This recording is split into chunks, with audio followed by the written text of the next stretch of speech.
성 PT와 함께하면 스포츠 지도사 시험에 반드시 합격합니다. 2단원 에너지 대사와 운동.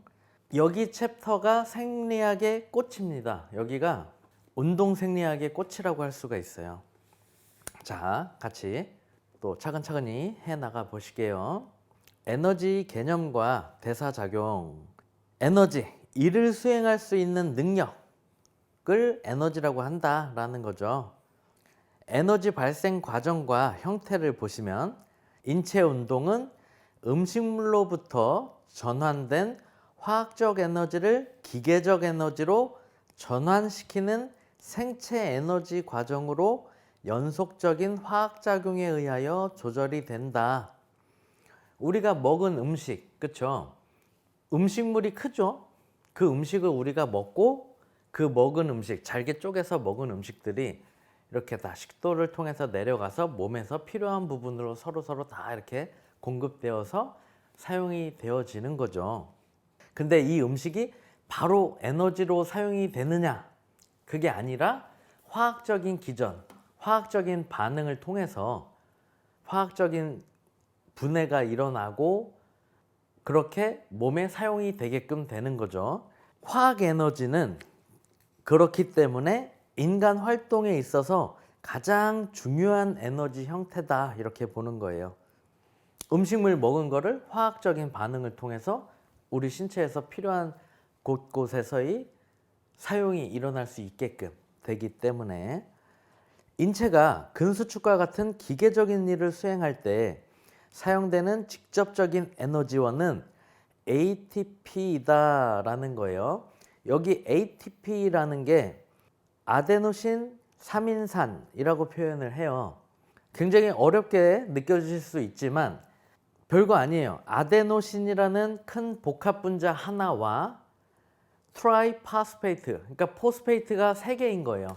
트라이는 3가지를 의미하죠. 트라이앵글 할 때의 트라이, 우리가 트라이셉스 익스텐션 운동할 때 상완 삼두근, 그죠? 상완 삼두근 3개의 근두를 가지고 있는 근육을 삼두근이라고 표현을 하죠. 상완에 붙어 있기 때문에 상완 삼두근 이렇게 표현을 하는 건데, 그럼 영어로 표현을 하면 트라이셉스, 트라이, 그죠? 트라이셉스 브레키 이렇게 표현을 한단 말이에요. 3가지를 의미하는 거예요.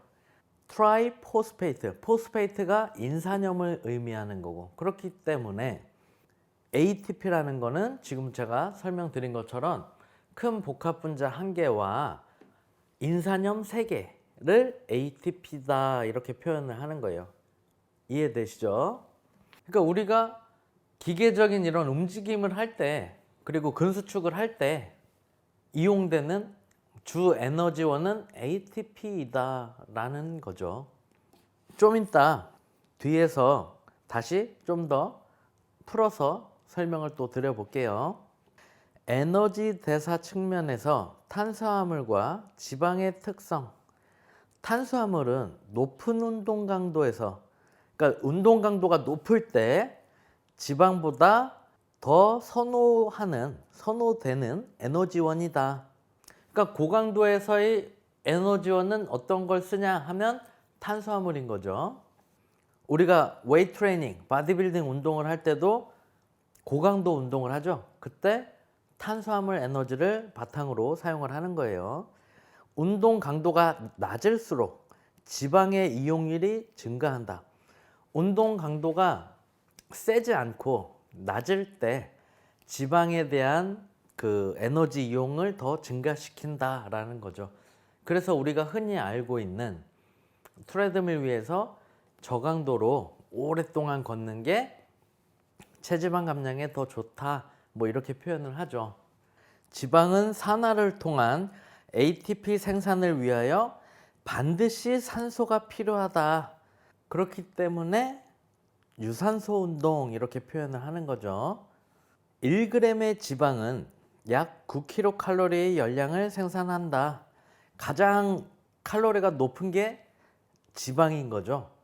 탄수화물하고 단백질은 1g당 4kcal인 반면에 지방의 경우는 9kcal예요. 그래서 우리가 이제 키토 다이어트 같은 거를 하게 되면 뭐 아보카도라든가 아몬드, 오메가3 이러한 것들을 먹으면서 그러한 지방산, 몸에 좋은 지방을 섭취하면서 칼로리를 더 많이 비축해서 평상시에 어떤 이런 활동, 운동을 할 때 에너지가 딸리지 않게끔 만들죠.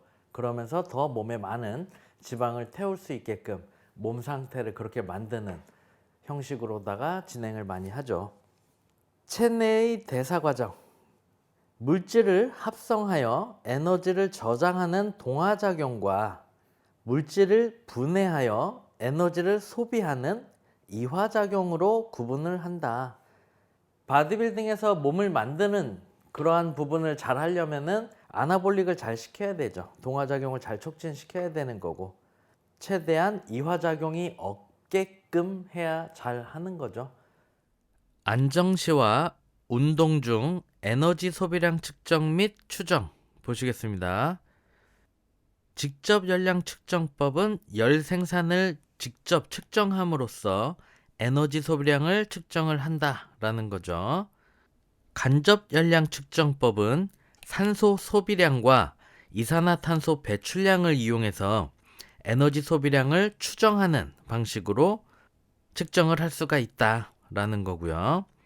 이중표식수 검사법은 동위원소 기법을 사용해 에너지 소비량을 추정한다라는 거죠. 이제 동위원소는 원자 번호는 같은데 질량수가 서로 다른 그러한 경우를 뜻하는데, 그러한 부분을 이렇게 비교하면서 이제 추정을 하는 방식이다라고 보시면 되겠습니다. 피로 방지 및 회복 촉진을 위한 영양 보조제 보시면 카르니틴이라고 있어요. 카르니틴. 지방산 산화 과정 촉진을 위한 효소 기질이다 이렇게 되어 있죠. 그래서 카르니틴이라는 게 체지방 분해 보조제로 많이 나오죠. 뭐 L-카르니틴 뭐 이래 갖고 시중에 판매되고 있는 제품들이 많이 있을 거예요. 그렇죠?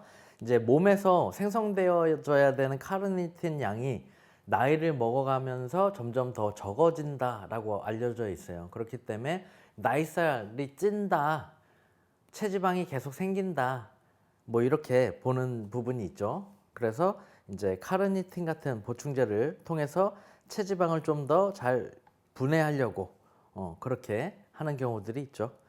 아스파르트 산염.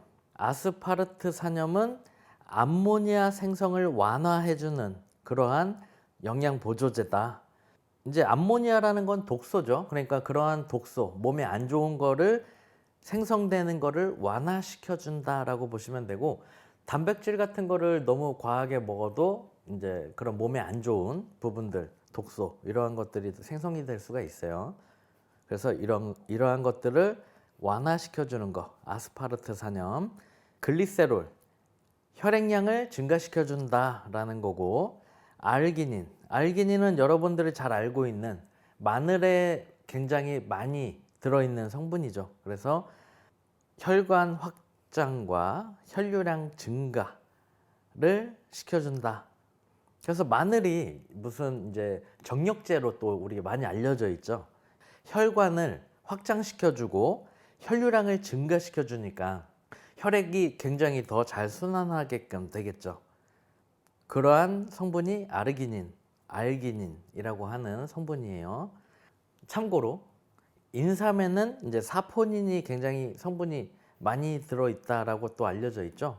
근데 마늘에도 사포닌도 굉장히 많이 함유가 되어 있다고 해요. 그래서 마늘은 이제 대량 생산이 가능하기 때문에 상대적으로 굉장히 몸에 좋은데 우리한테 유익한 그러한 것들이 많은데도 가격이 엄청 비싸진 않죠.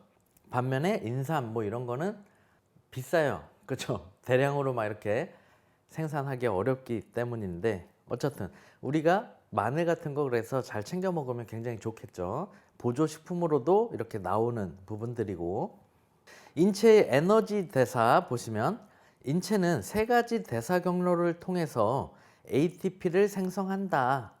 ATP를 생성을 해서 사용을 하는 거죠. 우리가 운동할 때. 근데 세 가지 대사 경로가 있다라는 거. 이게 포인트입니다. 생리학의 꽃. 제가 이야기했었던 잘 보셔야 돼요. 무산소 대사. 말 그대로 산소가 없이 일어날 수 있는 대사 작용이라고 보시면 되죠. 그래서 ATP PCR 시스템이라고 표현을 해요. 이거를 ATP PC 시스템 또는 ATP CP 시스템 이렇게 바꿔서 이야기를 하기도 해요. 포스페이트 크레아틴이라고 해서 PC 시스템이라고 표현을 하는 거고, 그걸 바꿔서 표현하는 게 CP. 그것도 마찬가지. 크레아틴, 포스페이트. 그렇기 때문에 같은 의미를 갖고 있다라고 보시면 되고, 이러한 시스템과 해당 과정이라는 게 있어요. 해당 과정. 이게 당을 분해하는 과정이다라고 보시면 돼요. 해당 과정을, 당을 분해하는 과정을 다른 표현으로 젖산 시스템이다 이렇게 표현을 하기도 하는 거죠. 왜냐하면 당을 분해하는 이 과정에서 젖산이 생성되기 때문에 젖산이 쌓이는 거예요. 노폐물인데 이게 쌓이기 때문에 젖산 시스템이다 이렇게 표현을 하는 거죠. 대표적으로 우리가 학교 다닐 때 선생님들이 체육 시간에 축구 골대 찍고 와 이런 거 시키면 어때요? 선착순 뭐 3명, 5명만 남겨놓고 나머지 애들은 계속 시키죠. 뺑뺑이를 계속 돌려요. 그러면 나중에 해롱해롱거리면서 온몸에 힘이 다 빠지고 숨은 계속 엄청나게 차고 심장은 터질 것처럼 빨리 뛰고, 이러한 상황, 더 이상은 뛸 수 없을 정도로 완전 녹초가 되는 그러한 상황을 맞이하게 되죠. 그게 젖산이 많이 쌓인 거예요. 그래서 더 이상 축구 골대를 찍으러 가기가 점점 힘들어지는 거죠. 그 회복을 위해서는 최소 30분 이상의 시간이 걸립니다. 유산소 대사, 산소를 필요로 하는 산화 시스템, 우리가 그냥 가장 흔히 잘 알고 있는 유산소 대사 과정이라고 보시면 돼요. 그래서 지금 이야기한 이 세 가지 대사 과정을 잘 보셔야 돼요. ATP-PC 시스템, 그죠? 두 번째는 해당 과정, 당을 분해하는 과정, 그리고 그걸 다른 말로 젖산 시스템이다 이렇게 표현을 하는 거고, 세 번째는 유산소 시스템, 이렇게 세 가지 시스템이 있다. ATP를 생산하기 위한 세 가지 에너지 공급 시스템, 지금 이야기한 이 세 가지 시스템을 좀 더 세분화해서 자세히 한번 들여다볼게요. ATP-PC 시스템 보시면 이거를 인원질 과정이다 이렇게 표현을 하는 거예요. 왜냐하면 인산염을 통해서 에너지를 공급하기 때문에 포스페이트, 그죠? 인산염이죠. 인산염을 통한 에너지를 공급을 한다. 그렇기 때문에 인원질 과정이다 이렇게 표현을 하는 거예요. ATP-PC 시스템의 특징, 2초에서 20초 사이에, 시간은 지금 2초에서 20초 사이라고 나와 있지만 단시간에 고강도 운동이라고 생각하시면 돼요. 그거를 꼭 기억하셔야 돼요. ATP-PC 시스템 중요합니다. 단시간에 고강도 운동, 아주 짧은 시간에 굉장히 최고강도 운동이라고 생각을 하시면 돼요. 이때 산소를 이용하지 않고 신속하게 에너지를 공급한다. 가장 빠르게 에너지를 공급한다 라는 특징을 갖고 있는 거예요. 운동 시작 시기에 가장 빠르게 에너지를 생산하는 방법으로 단시간 고강도 운동의 주 에너지 시스템이다. 예를 들면 100m 달리기. 100m 달리기가 우리 같은 그냥 일반인들은 숨 쉬면서 뛰는데, 정말 엘리트 스포츠 하는 그런 선수들은 숨을 안 쉬고 뛰는 거예요. 이렇게 뛰는 겁니다. 그래봐야 뭐 10초 대 왔다 갔다 하지 않아요? 그렇죠? 그러니까 10초 뭐 20초 이렇게 숨 안 쉬고 뛰는 거는 일도 아닌 거죠. 그러한 전문 선수들은. 장대 높이 뛰기, 이것도 짧은 시간에 고강도 팍 힘을 쓰는 거죠. 다이빙, 역도, 단시간에 고강도 운동, 딱 느낌 오죠? 역도, 파워, 순발력, 빡, 그죠? 이러한 운동에 ATP PC 시스템이 동원된다라고 보시면 되는 거예요.